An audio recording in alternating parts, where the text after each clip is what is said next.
السلام علیکم ورحمۃ اللہ وبرکاتہ۔ دوستو، یہودیوں کی اسلام دشمنی بہت واضح ہے۔ اس سے ہر کوئی واقف ہے کہ یہودی اسلام اور مسلمانوں کے کٹر دشمن ہیں، اس لیے کہ اللہ کے نبی صلی اللہ علیہ وسلم بنو اسماعیل میں مبعوث ہوئے۔ یعنی یہود یہ تمنا اور امید لے کر کے بیٹھے تھے کہ آخری نبی کی جو بشارت ہے ہماری کتابوں میں وہ بنو اسحاق میں آئیں گے، لیکن ان کی آرزو کے خلاف جب اللہ کے نبی صلی اللہ علیہ وسلم کو اللہ تعالیٰ نے بنو اسماعیل میں مبعوث کیا تو پھر وہ آپ کے اور تمام مسلمانوں کے اور اسلام مذہب کے دشمن بن گئے۔ اور قرآن نے بھی اس کو کہا ہے لَتَجِدَنَّ أَشَدَّ النَّاسِ عَدَاوَةً لِلَّذِينَ آمَنُوا الْيَهُودَ وَالَّذِينَ أَشْرَكُوا۔ بہرحال جو بھی ہو تو یہودیوں کی اسلام دشمنی بہت واضح ہے، اور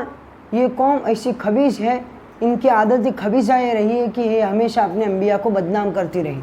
خصوصاً سیدنا سلیمان علیہ السلام، سیدنا داؤد علیہ السلام کے متعلق انہوں نے ایسی نازیبا اور نامناسب باتیں لکھی ہے کہ جن کو پڑھ کر دل کانپ اٹھتا ہے، بدن لرز جاتا ہے کہ کیسی گستاخ قوم ہوگی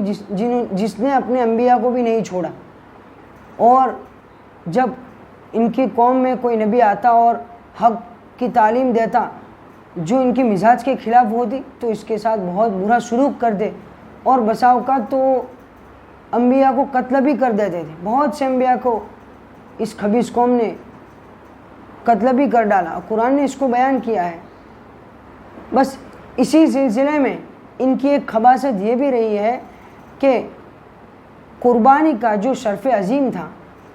مسلمانوں میں تو عام طور پر یہ مشہور ہے کہ سیدنا اسماعیل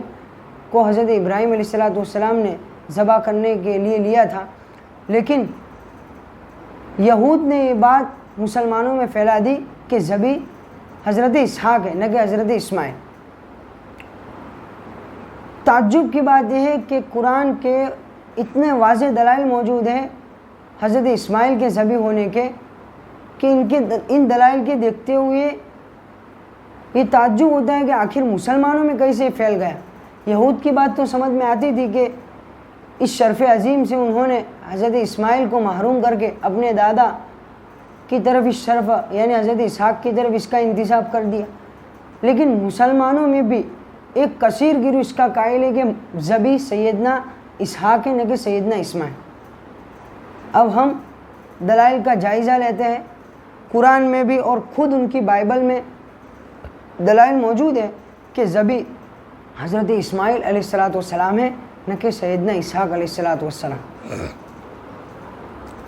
بہرحال قرآن کے دلائل پر ہم پہلے غور کرتے ہیں کہ قرآن نے کیا دلائل دی، پھر اس کے بعد ہم آخر میں توریت کی بھی دلیل بیان کریں گے۔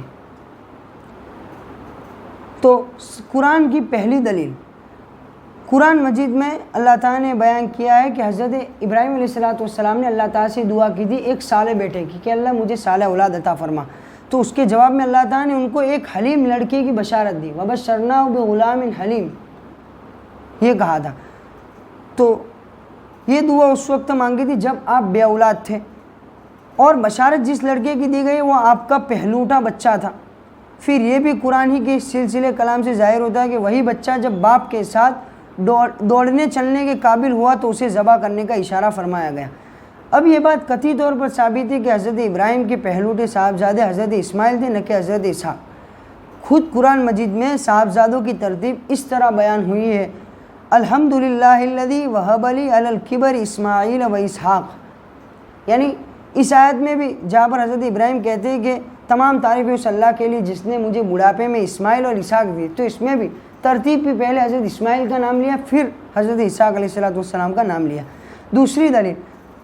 قرآن مجید میں جہاں حضرت اسحاق کی بشارت دی گئی ہے وہاں ان کے لیے غلام علیم یعنی علم والے لڑکے کے الفاظ استعمال کیے گئے، وَبَشَّرُوهُ بِغُلَامٍ عَلِيمٍ لَا تَوْجَلْ إِنَّا نُبَشِّرُكَ بِغُلَامٍ عَلِيمٍ۔ مگر یہاں جس لڑکے کی بشارت دی گئی ہے اس کے لیے غلام حلیم یعنی بردبار لڑکے کے الفاظ استعمال ہوئے ہیں۔ اس سے بھی ظاہر ہوتا ہے کہ دو صاحبزادوں کی دو نمایاں صفات الگ الگ تھی، اور ذبح کا حکم غلام علیم کے لیے نہیں بلکہ غلام حلیم کے لیے تھا۔ تیسری دلیل،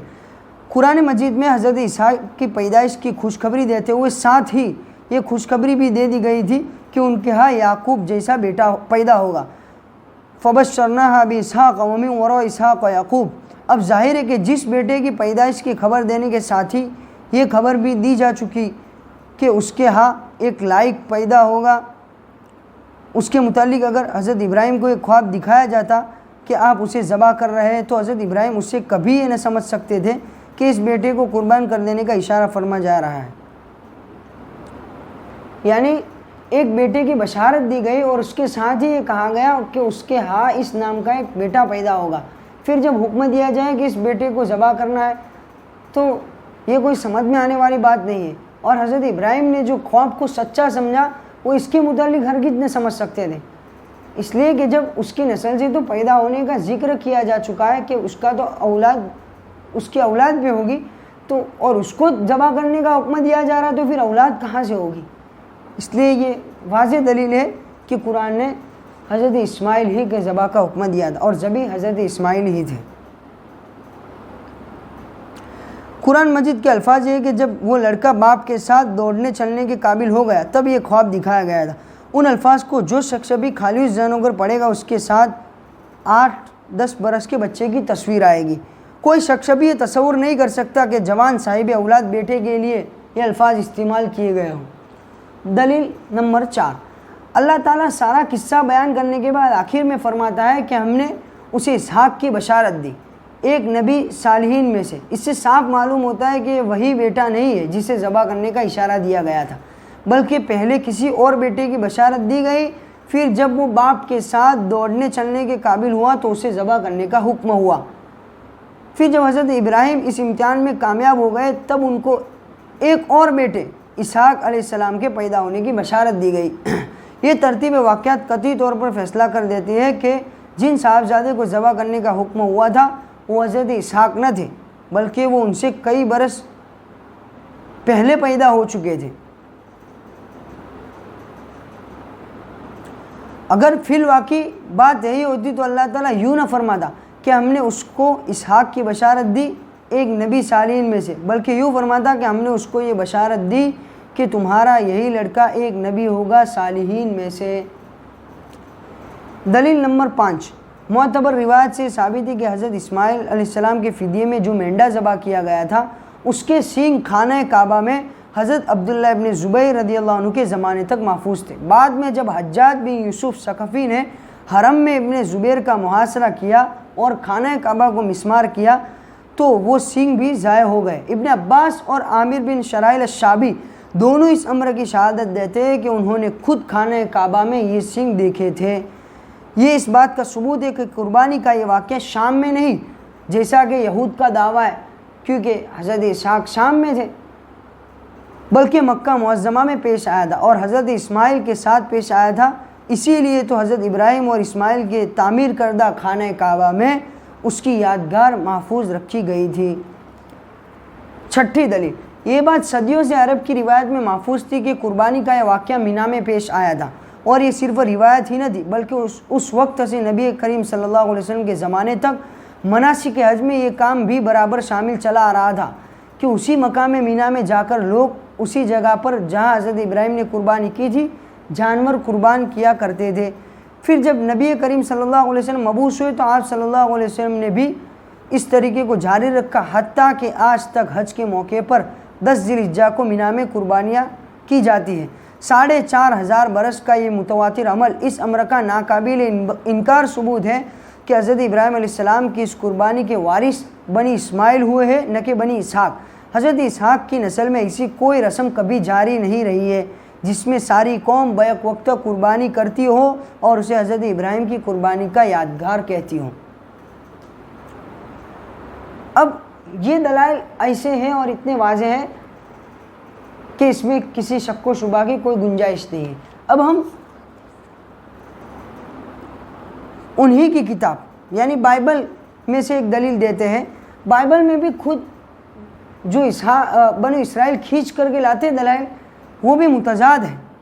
اس سے بھی پتہ چلتا ہے کہ یہ ان کی تحریف شدہ باتیں ہیں، انہوں نے کتاب میں سے مسخ کر ڈالا ہے اور واقعتاً ذبح حضرت اسماعیلی تھے۔ تو بائبل کا بیان ہے کہ خدا نے ابراہیم کو آزمایا اور اسے کہا، اے ابراہیم تو اپنے بیٹے اسحاق کو جو تیرا اکلوتا ہے اور جسے تو پیار کرتا ہے ساتھ لے کر مریا کے ملک میں جا اور وہاں اسے پہاڑوں میں سے ایک پہاڑ پر جو میں تجھے بتاؤں گا 100 ختنی قربانی کے طور پر چڑھا۔ اس بیان میں ایک طرف تو یہ کہا جا رہا ہے کہ اللہ تعالیٰ نے حضرت اسحاق کی قربانی مانگی تھی اور دوسری طرف یہ بھی کہا جا رہا ہے کہ وہ اکلوتے تھے، حالانکہ خود بائبل ہی کے دوسرے بیانات سے قطعی طور پر ثابت ہوتا ہے کہ حضرت اسحاق اکلوتے نہ تھے۔ یعنی اکلوتے بیٹے کی قربانی کا سابقہ شریعتوں میں جب بھی یہ بات کہی جاتی کہ اللہ کے نام بیٹے کو نظر کر دو تو اس میں جو اکلوتا بیٹا ہوتا بڑا بچہ اس کی بات ہوتی، اور نظر کر دینا قربانی کر دینا یہ اس زمانے میں سابقہ شریعتوں میں اس معنی میں استعمال ہوتا تھا کہ اس کو اللہ کی خدمت کے لیے وقف کر دو، یعنی اللہ کی خدمت، اللہ کے حرم کی یہ ہمیشہ خدمت کرتا رہے، اللہ کے دین کی خدمت کرتا ہے، اس کے لیے اس کو وقف کر دو۔ یہ قربانی اور نظر کا سابقہ شریعتوں میں یہ معنی لیا جاتا تھا، اور جب یہ جانور کے متعلق بولا جاتا تو باقاعدہ اس کو اللہ کے لیے قربان کرنا مراد ہوتا تھا۔ یہی وجہ ہے کہ جب حضرت ابراہیم علیہ السلام کو قربانی کا تو حکم دیا گیا تو قرآن نے یہ نہیں کہا کہ حضرت ابراہیم خواب دیکھ رہے تھے کہ میں اپنے بیٹے کو ذبح کر دیا، بلکہ قرآن میں یہ الفاظ ہے کہ میں تم کو ذبح کر رہا ہوں،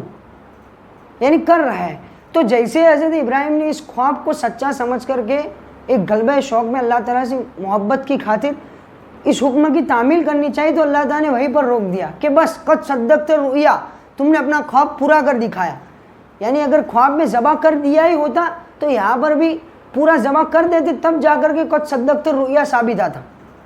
اللہ تعالیٰ نے جو کہا کہ تم نے اپنا خواب سچ کر دکھایا، یعنی خواب میں تم یہ دیکھ رہے تھے کہ اپنے بیٹے کو ذبح کر رہے ہو، کر دیا نہیں ہے، تو بس یہاں پر بھی اس حکم کی تعمیل میں اس خواب کو سچا سمجھ کر حضرت ابراہیم نے ذبح کرنا شروع ہی کیا، لیکن اللہ تعالیٰ نے روک دیا اور سیدنا اسماعیل کے بدلے میں مینڈا اتار دیا اور اسی سنت کو قیامت تک کے لیے جاری فرما دیا۔ دوسری طرف اب بائبل کا بیان ہے، اور ابراہیم کی بیوی سارہ کی کوئی اولاد نہ ہوئی، اس کی ایک مصری لونڈی تھی جس کا نام ہاجرہ تھا، اور سارہ نے ابراہیم سے کہا کہ دیکھ خداوند نے مجھے تو اولاد سے محروم رکھا ہے، سو تو میری لونڈی کے پاس جا، شاید اس سے میرا گھر آباد ہو۔ اور ابراہیم نے سارہ کی بات مانی، اور ابراہیم کو ملک کے کنعان میں رہتے ہوئے 10 برس ہو گئے تھے جب اس کی بیوی سارہ نے اپنی مصری لونڈی اسے دے دی کہ اس کی بیوی بنے، اور وہ ہاجرہ کے پاس گیا اور وہ حاملہ ہوئی۔ یہ بائبل کا بیان ہے۔ اور خداوند کے فرشتے نے اس سے کہا کہ تو حاملہ ہے اور تیرا بیٹا ہوگا، اس کا نام اسماعیل رکھنا۔ اور جب ابراہیم سے ہاجرہ کے اسماعیل پیدا ہوا تب ابراہیم 86 برس کا تھا۔ یہ سب بائبل کا بیان ہے۔ اور خدا نے ابراہیم سے کہا کہ سارہ جو تیری بیوی ہے اس سے بھی تجھے ایک بیٹا بخشوں گا، تو اس کا نام اسحاق رکھنا، جو اگلے سال اسی وقت معین پر سارہ سے پیدا ہوگا۔ اب قرآن میں بھی سورہ صفات میں جو حضرت اسماعیل کا واقعہ، حضرت ابراہیم کا واقعہ بیان کیا ہے، اس میں جو حضرت اسماعیل کا بھی ساتھ میں واقعہ ہے کہ ذبح کر دیا، فلما اسلما وتلہ للجبین، دونوں نے سر اطاعت خم کر دیا باپ بیٹے نے۔ اس پورے واقعے کو بیان کرنے کے بعد اللہ تعالیٰ نے کہا وبشرناہ باسحاق نبیا من الصالحین۔ ہم ابھی آپ کو قرآن کی وہ ترتیب پر آیت پڑھ کر سناتے ہیں تاکہ آپ کے سامنے بھی یہ بات واضح ہو جائے۔ تب ابراہیم نے اپنے بیٹے اسماعیل کو اور گھر کے سب مردوں کو لیا اور اسی روز خدا کے حکم کے مطابق ان کا ختنہ کیا۔ ابراہیم 99 برس کا تھا جب اس کا ختنہ ہوا، اور جب اس کے بیٹے اسماعیل کا ختنہ ہوا تو وہ 13 برس کا تھا، اور جب اس کا بیٹا اسحاق اس سے پیدا ہوا تو ابراہیم 100 برس کا تھا۔ اس سے بائبل کی تضاد بیانی صاف کھل جاتی ہے۔ ظاہر ہے کہ 14 برس تک تنہا حضرت اسماعیل ہی حضرت ابراہیم کے بیٹے تھے۔ اب اگر قربانی اکلوتے بیٹے کی مانگی گئی تھی تو حضرت اسحاق کی نہیں بلکہ حضرت اسماعیل کی تھی، کیونکہ وہی اکلوتے تھے۔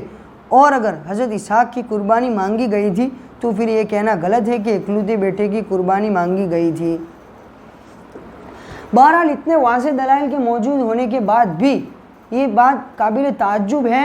کہ مسلمانوں میں آخر یہ خیال کیسے پھیل گیا، اور ایک بڑا گروہ اس کا قائل ہو گیا کہ ذبح سیدنا اسحاق تھے، سیدنا اسماعیل نہیں، اور دونوں قسم کے گروہ متاخرین اور متقدمین میں موجود رہے ہیں۔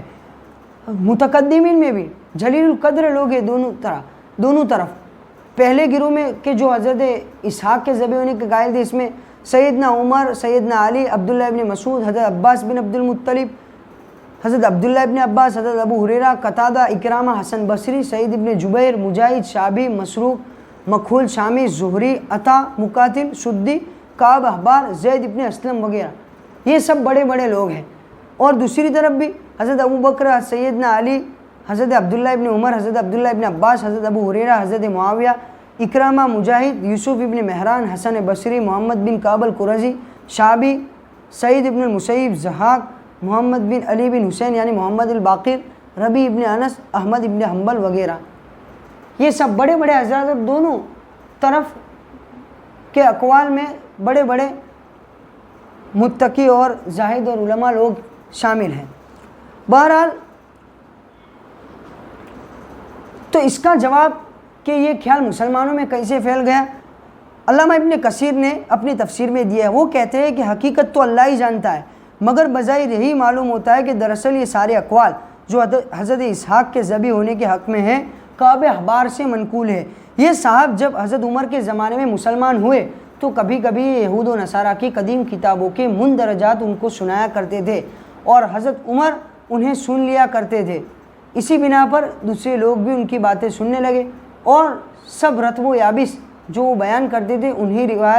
انہیں روایت کرنے لگے، حالانکہ اس امت کو ان کے ذخیرہ معلومات میں سے کسی چیز کی بھی ضرورت نہ تھی۔ یہ علامہ ابن کثیر کی بات ہے۔ کعب احبار اصل میں یہودی علماء میں سے ایک بڑے عالم تھے، پھر دور فاروقی میں یا دور صدیقی میں انہوں نے اسلام قبول کر لیا تھا اور سچے پکے مسلمان ہو گئے تھے۔ اس سوال پر مزید روشنی محمد بن کعب قرظی کی ایک روایت سے پڑتی ہے۔ وہ بیان کرتے ہیں کہ ایک مرتبہ میری موجودگی میں حضرت عمر بن عبدالعزیز کے ہاں یہ سوال چھڑا کہ ذبح حضرت اسحاق تھے یا حضرت اسماعیل۔ اس وقت ایک ایسے صاحب بھی مجلس میں موجود تھے جو پہلے یہودی علماء میں سے تھے اور بعد میں سچے دل سے مسلمان ہو چکے تھے۔ انہوں نے کہا، امیر المومنین، خدا کی قسم وہ اسماعیل علیہ السلام ہی تھے اور یہودی اس بات کو جانتے ہیں، مگر وہ عربوں سے حسد کی بنا پر یہ دعویٰ کرتے ہیں کہ ذبح حضرت اسحاق تھے۔ یہ خود ایک یہودی عالم کا بیان ہے، اور ان دونوں باتوں کو ملا کر دیکھا جائے تو معلوم ہو جاتا ہے کہ دراصل یہ یہودی پروپیگنڈے کا اثر تھا جو مسلمانوں میں پھیل گیا، اور مسلمان چونکہ علمی معاملات میں ہمیشہ غیر متعصب رہے ہیں، اس لیے ان میں بہت سے لوگوں نے یہودیوں کی ان بیانات کو جو وہ قدیم صحیفوں کے حوالے سے تاریخی روایت کے بحث میں پیش کرتے تھے محض ایک علمی حقیقت سمجھ کر قبول کر لیا اور یہ محسوس نہ کیا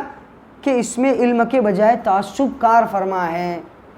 امید ہے کہ آپ کو ہماری یہ وضاحت سمجھ میں آ گئی ہوگی۔ اگر کوئی سوال اور اشکال ہوتا ہے، کہیں آپ نے کسی اور بات کو پڑھا ہے تو اس کو ضرور کمنٹ باکس میں پیش کیجیے، ہم اس سوال کا جواب دینے کی کوشش کریں گے۔ وآخر دعوانا الحمدللہ رب العالمین۔